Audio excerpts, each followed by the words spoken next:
नमस्कार साथियों। इजराइल राष्ट्र अरब में स्थित एक देश है। यह दक्षिण पूर्व भूमध्य सागर के पूर्वी छोर पर स्थित है। इसके उत्तर में लेबनान, पूर्व में सीरिया और जॉर्डन तथा दक्षिण पश्चिम में मिस्र है। मध्य पूर्व में स्थित यह देश विश्व राजनीति और इतिहास की दृष्टि से बहुत महत्वपूर्ण है। इतिहास और प्राचीन ग्रंथों के अनुसार यहूदियों का मूल निवास रहे इस क्षेत्र का नाम ईसायत इस्लाम और यहूदी धर्मों में प्रमुखता से लिया जाता है। यहूदी मध्य पूर्व और यूरोप के कई क्षेत्रों में फैल गए थे। 19वीं सदी के अंत में तथा फिर 20वीं सदी के पूर्वार्ध में यूरोप में यहूदियों के ऊपर किए गए जुर्म अत्याचार के कारण यूरोपीय तथा अन्य यहूदी अपने क्षेत्रों से भागकर यरूशलेम आ गए और इसके आसपास क्षेत्र में आने लगे। सन 1948 में आधुनिक इजराइल राष्ट्र की स्थापना हुई। तेल अवीव इजराइल की राजधानी है, पर अन्य महत्वपूर्ण शहरों में हैफा का नाम प्रमुखता से लिया जा सकता है। यहाँ की प्रमुख भाषा हिब्रू और अरबिक है, जो दाएं से बाएं लिखी जाती है।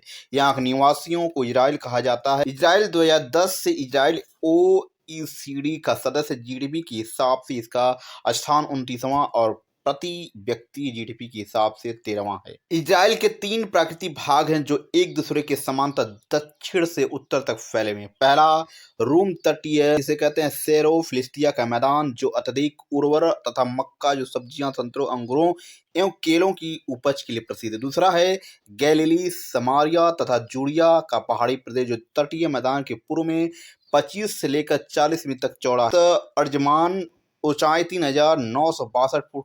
जजरील घाटी गैलिली के पठार को समारिया तथा जूडिया से पृथक करती है। गैलिली का पठार एवं जजरील घाटी समृद्ध कृषि क्षेत्र हैं, जहां गेहूं, जौ, जैतून तथा तंबाकू की खेती होती है। समारिया का क्षेत्र जैतून, अंगूर एवं अंजीर के लिए प्रसिद्ध है।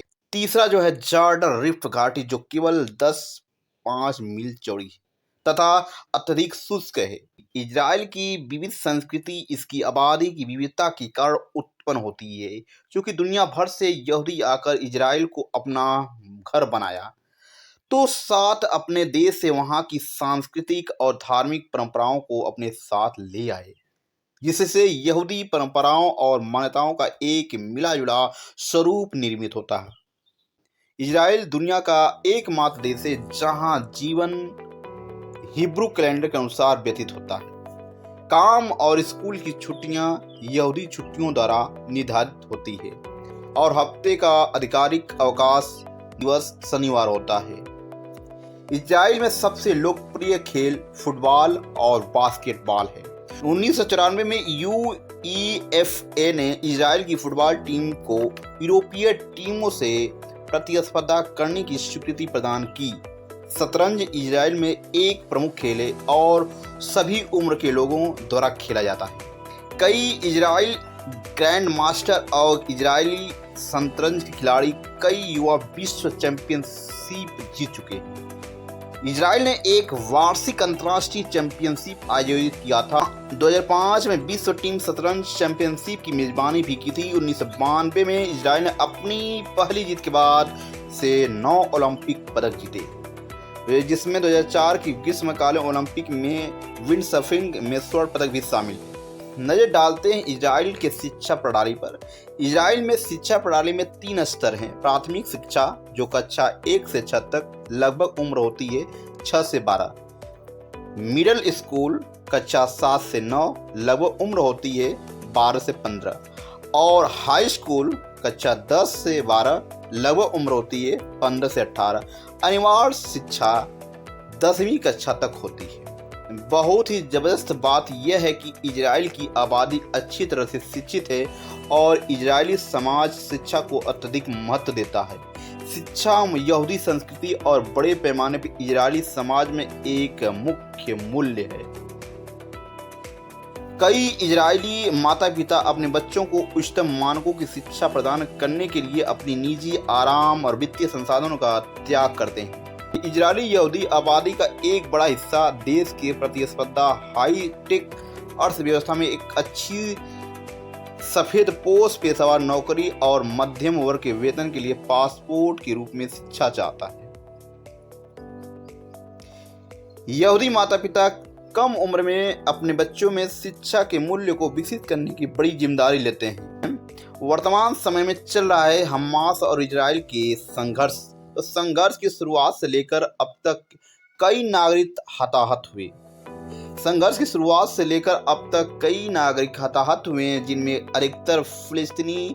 व्यापक अरब इजराइल संघर्ष को हल करने के प्रयासों के साथ साथ इजरायली फिलिस्तीनी शांति प्रक्रिया के हिस्से के रूप में संघर्ष को हल करने के लिए कई प्रयास किए गए।